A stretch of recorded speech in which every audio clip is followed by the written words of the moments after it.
All right. Give me left.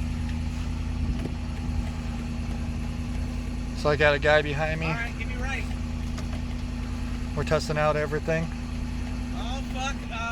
Go ahead and put it reverse. All right. That's fucking dope, dude. Everything's working? Yeah. Everything works. Do you want to see it? Yeah. I'm trying to film it so everyone sees. All right, so go ahead and put on right. Brakes. Okay. Right. Oh, that's Left. That works. And then right. Yeah. You want reverse? Sure.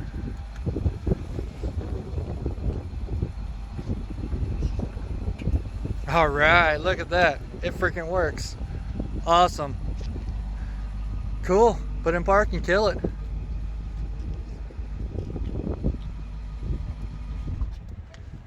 Alright.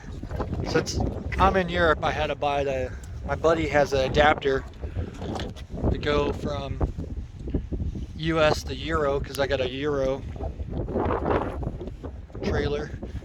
The computer's all hooked up. It uses the connection inside here, if you can see it. I'm gonna put this on the forums. So that's the connector you'll see inside right there. This is the stock one, and then this is my harness that I bought, and then just the ground. I just had it just here just for now and just to test, and everything worked. Showed up trailer mode. Everything was good. All right, guys.